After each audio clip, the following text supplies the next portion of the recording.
Race number 2, we moved from a 5 furlong sprint to nearly 10 furlongs, 9.5 furlongs.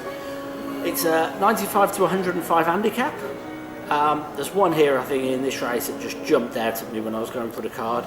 There's a few here with OK UK form. It's nice to see some 95 rated horses getting a run. Yeah, that is a good sign. Yeah, a few of them are getting in. Obviously, you know, Robert the Painter had a really good run in the UK, coming up from about 60 in the rating. Personally, I think this might be a bit tough for him, but does anything stand out here for you? I picked one that Marco Body's training. It's called String Theory. It's on a roll. It gets the trip. It won at Wolverhampton over this same trip it's going to be running over. It was a 0 to 105 handicap in quite a good time, 2 minutes 2. With an easy 2.25 length win, but he made all, and also before that he led. Frankie Dettori is a great judge of pace. Yeah. I think this could play into their hands, and being on the all-weather I don't think will make much difference at all. So I'm looking at that one that Prince Faisal owns this one actually, so be a good win for Frankie and the Prince there. Of the opposition, well, there are some nice horses and have been some nice performances. Intrigo ran quite well against Zayn Shamadel, but that race really, is it this class? No. It's the same class, but is it? I don't know. I'm a bit confused about some of the horses that are in this race and why there's not more runners actually. Well, I mean, I've said a few times that the higher distance races here, the 10 furlongs plus are a bit weaker. They're easier to get in. Sure. Which is strange because 10 furlong being the World Cup trip.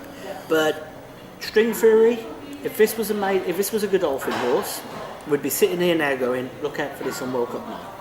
It's 3 to 3 on the all-weather. Yeah. It's won the main tracks that I class as good for coming here, Wolverhampton and Kempton.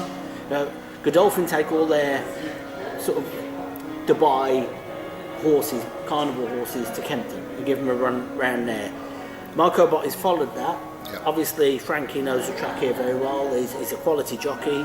You know, he's riding, come straight back from injury, winning.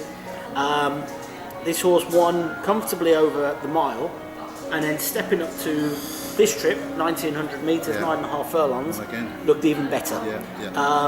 Jumped off a page for me. 4-year-old improver. Personally think this will be the bet of the evening. I think this is the tip of the meeting. Yeah, if you go through the actual horses and their handicap ratings, this is the only improving horse. And not just that, if you go through a lot of the horses, a lot of their best form isn't necessarily on the all-weather. And is further as well. Yeah, I mean, number 1, never won on the all-weather. Number 2, never raced on the all-weather. Number 4 has got decent all-weather form, but is coming down the handicap, as you'd say. And the run behind Busker, I don't think that's as good a race here. No disrespect to that race. I agree with that, Horse number 5 is won on the all-weather, but it's not, 3 for 3, as they say. Horse number 6 never even placed on the all-weather. Do you know, if you go through it, number 7, you've got to be worried about number 7, Charlie Appleby, but last time out he was beaten by Jane Samadal, and again, I don't want to be rude, Jane Samadal is not an improver. No. You're at your handicap mark if that horse is beating you. So for me, it screams String Theory. Yeah, same here. Okay, so we both agree. Race number 2, get your money down on String Theory.